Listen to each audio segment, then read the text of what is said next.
Assalamualaikum warahmatullahi wabarakatuh. Selamat pagi. Alhamdulillah kita bisa bertemu lagi pada pertemuan matematika wajib. Ustazah harapkan kalian dalam keadaan sehat walafiat dan selalu bersemangat dalam belajar. Adalah kita mulai pelajaran ini dengan membaca basmalah. Bismillahirrahmanirrahim. Baik, sekarang kita memasuki materi pertidaksamaan rasional dan irasional. Yang pertama kali kita harus mengetahui adalah kompetensi dasar dari materi pertidaksamaan rasional dan irasional. Apa itu? Yaitu kompetensi dasarnya adalah menyelesaikan masalah yang berkaitan dengan pertidaksamaan rasional dan irasional suatu variabel dan bisa menjelaskan dan menentukan penyelesaian pertidaksamaan rasional dan irasional satu variabel. Pertidaksamaan rasional. Di sini kita mengetahui terlebih dahulu definisi dari pertidaksamaan rasional. Definisi dari pertidaksamaan rasional adalah pertidaksamaan yang berbentuk pecahan.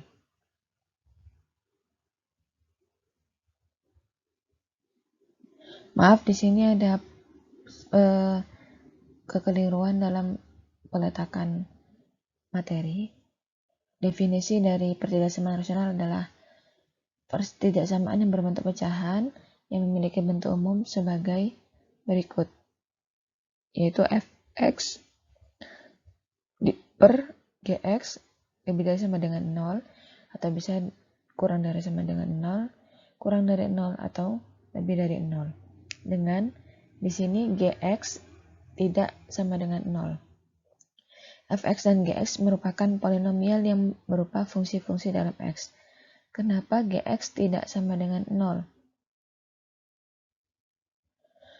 Karena jikalau gx-nya itu 0, di atasnya itu ada bilangannya, misalnya 1, berarti 1 per 0.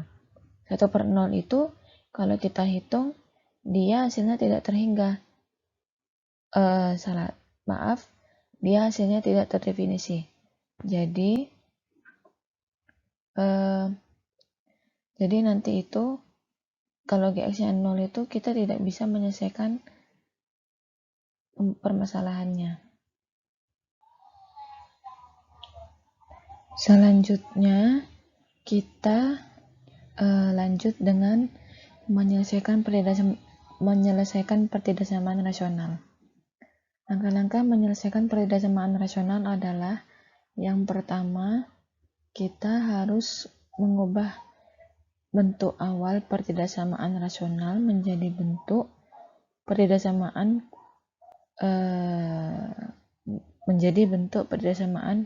bakunya, atau pertidaksamaannya menjadi sama dengan 0. Dan yang kedua, menentukan nilai pembuat 0 pada garis bilangan.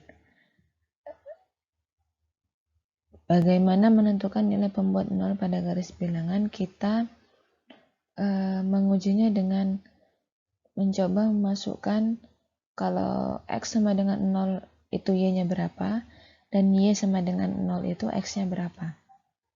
Selanjutnya, substitusikan sembarang bilangan pada pertidaksamaan sebagai nilai uji untuk menentukan interval.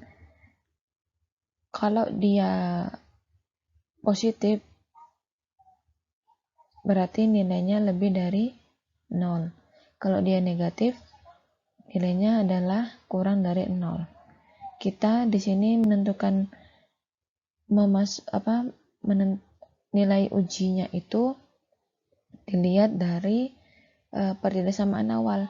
Kalau pertidaksamaan awalnya itu kurang dari, berarti nanti kita melihat nilai uji di garis bilangan itu adalah nilai yang jika kita masukkan ke dalam persamaannya menjadi kurang dari.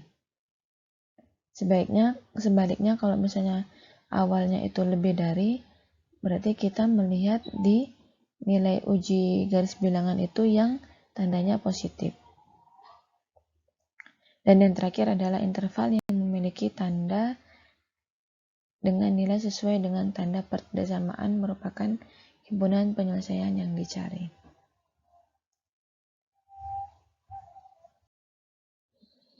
Di sini kita melihat dan bisa memahami contohnya x plus 4 per 2x min 1 kurang dari sama dengan 2. Yang pertama adalah langkah yang pertama, mengubah bentuk persamaan ke dalam bentuk baku. Di sini kan dia pecahan kurang dari nilainya gitu kan. Sekarang kita ubah menjadi pertidaksamaan bentuk baku. Gimana caranya? Yaitu kita membawa nilai yang di ruas kanan menjadi sama-sama di ruas kiri. Berarti yang di ruas kanannya dituliskan 0 karena di ruas kanannya itu tidak ada apa-apanya. Sehingga di sini tertulisnya x plus 4 per 2x min 1 kurang 2 kurang dari sama dengan 0. Gimana mengubah duanya ke dalam bentuk pecahan sama seperti pecahan yang di sampingnya? Kalian masih ingat pelajaran SMP atau SD bahkan? Di sini kita mengubah bilangan bulat menjadi pecahan itu, kita melihat pecahan yang ada di sampingnya. Di sini pecahan yang ada di sampingnya itu mempunyai penyebut 2x min 1.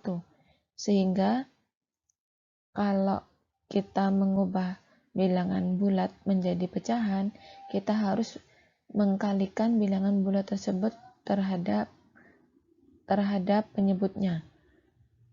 Dibagi dengan penyebut dari pecahan tersebut. Di sini kan x plus 4 per 2x min 1 dikurang 2. Berarti 2-nya itu dikalikan dengan 2x min 1 diperkan 2x min 1. Nanti kan jadinya 2x min 1-nya dicoret-coret tuh. Jadinya kan 2 sama seperti di atasnya. Kita itu mengubah 2 menjadi pecahan, tapi nanti kalau misalnya pecahan itu diuji dan diubah ke bilangan bulat aslinya, dia tuh sama. Antara kalau bilangan aslinya segini, nanti pecahannya segitu juga, 2 juga. Sehingga di sini dihasilkan x plus 4 per 2x min 1 dikurang 2 dikali 2x min 1. Jadinya min 3x plus 4 per 2x min 1 kurang dari sama dengan 0. Langkah yang kedua adalah menentukan nilai pembuat 0. Di sini kita kan di sini pertidaksamaannya berbentuk pecahan. Berarti di sini kita harus satu-satu menentukan nilai pembuat 0. Yang pertama adalah pembilangnya dan yang kedua adalah penyebutnya. Pembilangnya di sini min 3x plus 6. Berarti kalau misalnya dia pembuat 0, berarti min 3x plus 6 sama dengan 0. X-nya sama dengan berapa? Di sini kan berarti kan min 3x plus 6 sama dengan 0. 6-nya pindah ruas ke kanan, jadinya min 3x sama dengan min 6. Nah, cari x-nya berarti min 6 dibagi min 3 sama dengan 2. Dan yang kedua, penyebutnya. Penyebutnya kita juga menentukan nilai pembuat 0-nya. Di awal tadi, penyebut dalam suatu bilangan itu tidak boleh sama dengan 0. Sehingga di sini penyebutnya 2x min 1 tidak boleh sama dengan 0. Berarti x-nya tidak boleh sama dengan setengah. Kenapa? Karena kalau misalnya setengah kita masukkan ke 2x-1, nanti hasilnya akan 0. Itu. Sehingga di langkah yang ketiga, kita dapat menggambarkan nilai pembuat 0 pada garis bilangan. Yang pertama kan ada 2 dan ada setengah. Nah, di sini setengahnya masuk apa enggak? Setengahnya kan enggak masuk. Berarti kita kasih bulatan tapi tidak diwarnai hitam. Jadi bulatan putih untuk setengah dan 2 bulatan hitam. Kenapa 2 bulatan hitam? Karena 2 itu masuk ke dalam nilai persamaan pembilangnya. Jadi di sini ada 2 posisi dalam garis bilangan, yaitu setengah dan 2, di mana 2-nya termasuk dalam persamaan pembilangnya dan setengahnya tidak termasuk ke dalam persamaan penyebutnya. Yang keempat, mensubstitusikan sembarang bilangan pada pertidaksamaan sebagai nilai uji untuk menentukan tanda interval pada garis bilangan. Kita coba memasukkan X-nya dari 0 sampai dengan 3. Didapatkan di sini, kalau misalnya X-nya sama dengan 0 itu hasilnya min 6. Berarti dia kurang dari 0 kan? Berarti dari setengah ke kiri itu dia negatif. Terus yang kedua, untuk X sama dengan 1, dia itu hasilnya 3 lebih dari 0.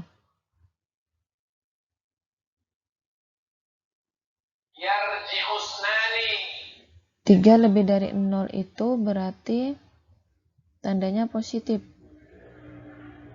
Berarti dari 2 ke kanan itu dia positif. Terus untuk X sama dengan 3 didapatkan min 3 per 5. Min 3 per 5 itu kurang dari 0. Jadinya dia ikut dengan setengah, bilangan setengah itu ke kiri. Dia ikut menjadi negatif. Berarti di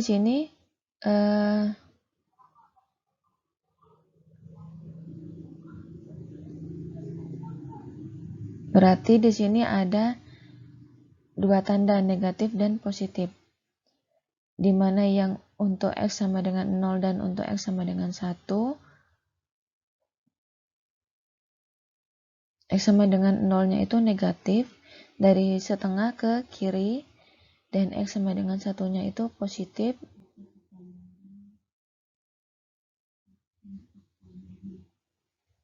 dari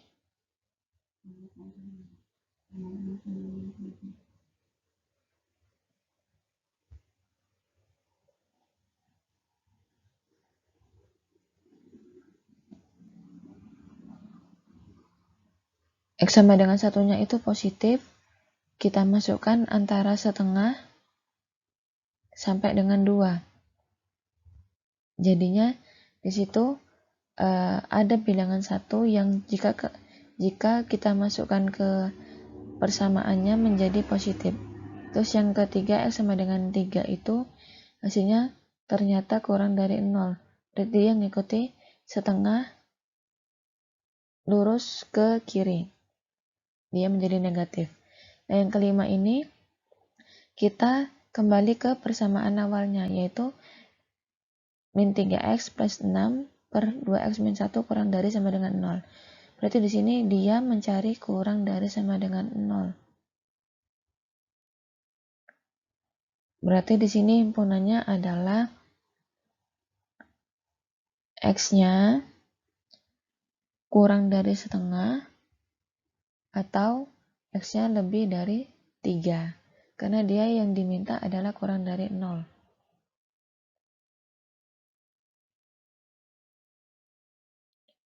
Contoh yang kedua juga begitu. Cuma di sini bedanya pembilang dan penyebutnya itu dia berbentuk fungsi kuadrat. Jadinya di sini kalian harus mengkuadratkan fungsi-fungsi tersebut. Dan ingat, di sini penyebutnya tidak boleh sama dengan 0. Sehingga pada langkah kedua untuk pembilangnya itu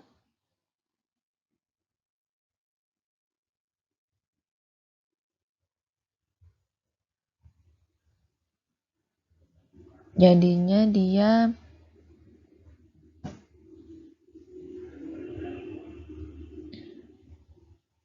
untuk langkah kedua pembilang dan penyebutnya itu ternyata dia tidak sama dengan 0. Karena dia yang diminta adalah kurang dari 0 gitu. Kalau yang diminta kurang dari 0 berarti kan dia bukan 0 hasilnya nanti. Jadi dia yang minta itu kurang dari 0.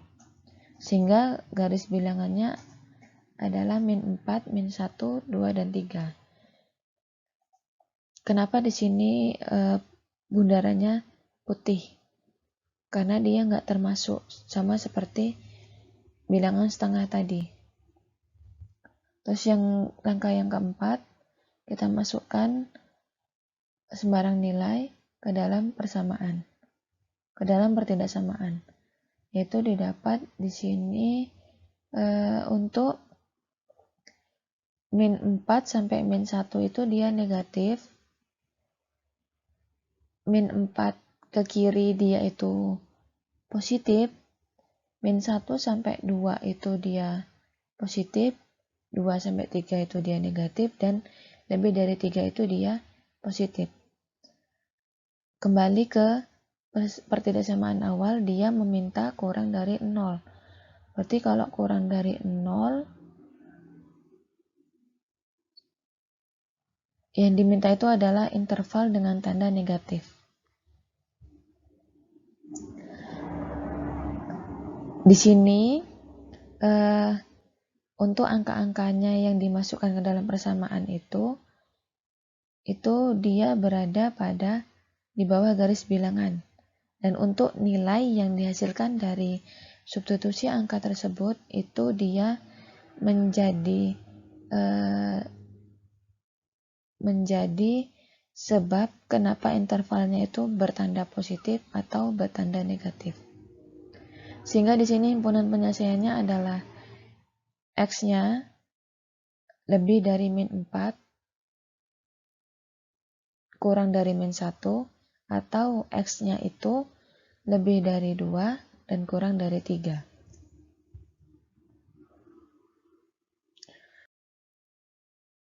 Selanjutnya, pertidaksamaan rasional. Definisinya apa? Pertidaksamaan rasional adalah pertidaksamaan yang memuat bentuk akar, dikarenakan variabel yang akan ditentukan penyelesaiannya terdapat dalam tanda akar.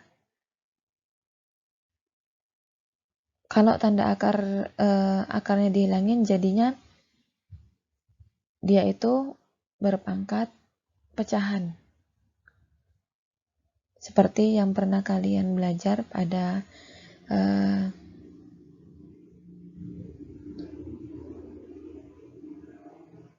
matematika minat yang telah diajarkan, yaitu materi eksponensial. Dia belajar tentang perpangkatan. Nah, akar ini adalah perpangkatan pecahan. Perpangkatan pecahan yang berapa? Perpangkatan pecahan setengah.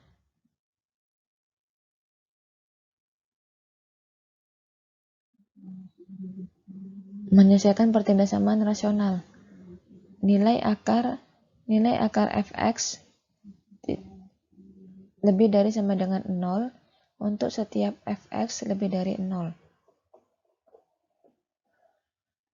Akar fx kurang dari sama dengan akar gx atau akar fx lebih dari akar gx dengan fx lebih dari 0 dan gx lebih dari 0.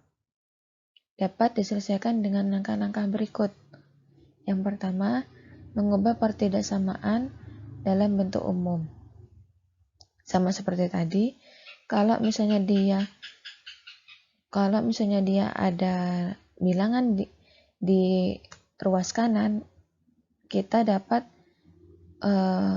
membawanya ke ruas kiri, sehingga ruas kanan itu nanti membentuk pertidasamaan yang nilai yang sebelah kanannya itu adalah 0. Yang kedua, menghilangkan tanda akar dengan mengkuadratkan kedua ruas. Kalau kedua ruas itu adalah akar, kita hilangkan akarnya dengan mengkuadratkan keduanya. Terus yang ketiga adalah menetapkan syarat bagi fungsi yang berada di bawah tanda akar harus selalu lebih dari atau sama dengan 0. Yang terakhir adalah menentukan irisan dari penyelesaian utama dan syarat-syaratnya. Menggunakan garis bilangan dan tentukan irisan. Irisan yang diperoleh merupakan himpunan penyelesaiannya. Di sini ada dua contoh.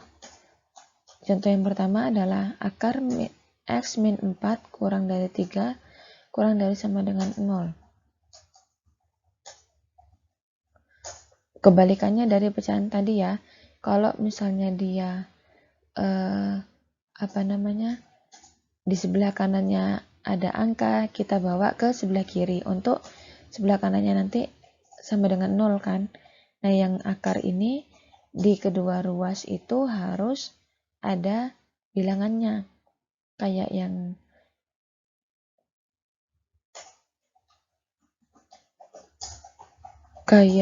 yang langkah pertama ini. Mengubah pertidasamaan ke dalam bentuk umum. Akar X sama X kurang 4 kurang 3 kurang dari sama dengan 0. Kita ubah ke dalam bentuk umumnya, yaitu akar X min 4 kurang dari 3 kurang dari sama dengan 3. Langkah yang kedua kan sudah sama-sama kedua ruas sudah sama-sama ada bilangannya. Yang kiri itu akar, yang kedua itu tidak akar kan. Jadi kalau misalnya menghilangkan akarnya, meskipun salah satunya tidak akar, tetap kita kuadratkan. Jadinya akar X min 4 itu menjadi X min 4 karena tadi sudah dikuadratkan. Dan 3 itu kita kuadratkan kan tadi jadinya 9. Sehingga didapat X min 4 kurang dari sama dengan 9. Atau X-nya kurang dari sama dengan 13. Min 4-nya pindah ke kanan jadi plus, 9 tambah 4 adalah 13. Langkah yang ketiga adalah menetapkan syarat bagi fungsi di bawah tanda akar. Yang di bawah tanda akar itu kan X min 4, berarti X min 4-nya itu harus sama dengan lebih dari sama dengan 0. Berarti X-nya lebih dari sama dengan 4. Nah, yang selanjutnya menentukan irisan dan penyelesaian utama dan syarat-syaratnya. Kita tadi mendapatkan nilai 4 dan 13. Di sini sama-sama bundaran hitam karena dia sama-sama masuk. Kalau dia ada tanda pertidaksamaannya ada sama dengan, berarti nilai yang ada di sini dia masuk ke dalam X-nya itu. Tapi kalau misalnya dia kurang dari atau lebih dari, dia itu nggak masuk ke dalam persamaannya. Kalau dia ada sama dengannya, berarti dia masuk. Berarti di sini kan 4 dan 13 itu bundarannya adalah hitam. Sehingga kita masukkan 4 itu kita masukkan ke dalam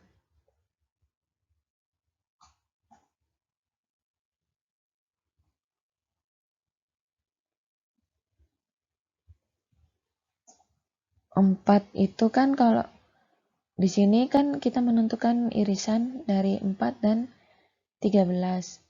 Nah, 4 tadi kan X-nya lebih dari sama dengan 4, berarti dari 4 dan selebihnya itu masuk. Berarti 4 ke kanan itu kita buat daerahnya. Terus yang X kurang dari sama dengan 13, berarti dari 13 ke kiri atau bilangan sebelum 13 itu masuk ke dalam bilangan X persamaan yang pertama tadi. Sehingga di sini 4 sampai 13 itu merupakan himpunan penyelesaiannya. Sehingga himpunan penyelesaiannya adalah X-nya lebih dari 4 dan kurang dari lebih dari sama dengan 4 dan kurang dari sama dengan 3. Contoh yang kedua, di sini keduanya adalah akar, berarti kalau keduanya akar kita kuadratkan dua-duanya, kedua ruas. Yang sebelah kiri akarnya hilang, yang sebelah kanan juga. Sehingga di sini kan membentuk di sini ada x kuadrat min 2x min x min 18 kurang dari 0. Kita satukan saja dan kita faktorkan. Sehingga di sini didapatkan x min 6, x plus 3 kurang dari 0. X-nya berapa? Berarti X-nya kurang lebih dari min 3 dan kurang dari 6. Itu persamaan yang pertama. Persamaan yang kedua, karena dia ada dua akar kiri dan kanan, di bawah akarnya itu harus kita penuhi fungsinya, yaitu lebih dari sama dengan 0. X pangkat 2 kurang dari X lebih dari sama dengan 0. Begitu juga dengan X plus 18 lebih dari sama dengan 0. Mendapatkan X-nya kurang dari sama dengan 0 atau lebih dari sama dengan 2. Dan syarat yang keduanya, X-nya lebih dari sama dengan min 18. Sehingga di sini kita bisa menggunakan garis bilangannya dan didapatkan dari 0 ke kiri itu dia masuk ke dalam persamaan X kurang dari sama dengan 0. Dari min 18 dan min 3 ke kanan, itu dia masuk ke dalam persamaan yang kedua dan yang ketiga. Begitu juga dengan 2 sama 6. Dia sama-sama masuk. Sehingga di sini yang kena semua adalah min 3, 0, 2, dan 6. Jadi himpunan penyelesaiannya adalah X-nya kurang dari min 3, X-nya lebih dari min 3 dan kurang dari sama dengan 0, atau X-nya kurang dari lebih dari sama dengan 2, kurang dari 6. Seperti itu penjelasannya dari persamaan rasional dan persamaan rasional dan irasional. Dari materi ini kita dapat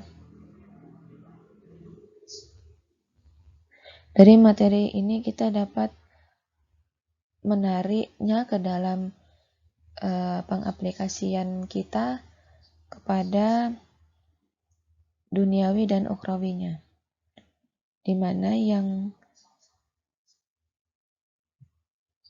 mana untuk yang duniawinya adalah kita dapat menggunakan persamaan pertidaksamaan rasional dan irasional ini untuk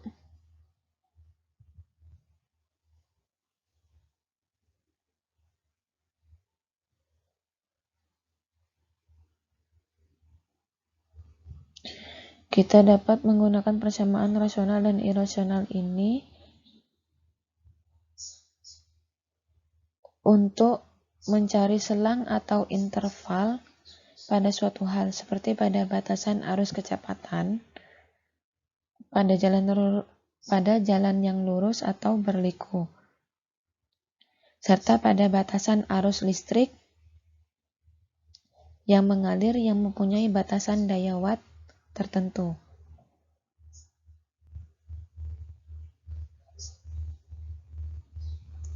Sedangkan untuk ukhrawinya, pada rasional dan irasional ini, kita di sini dapat kita simpulkan, kita disuruh berpikir rasional, yaitu pentingnya menggunakan akal dan pikiran, atau pentingnya kita berpikir rasional itu banyak sekali dianjurkan di dalam Al-Quran.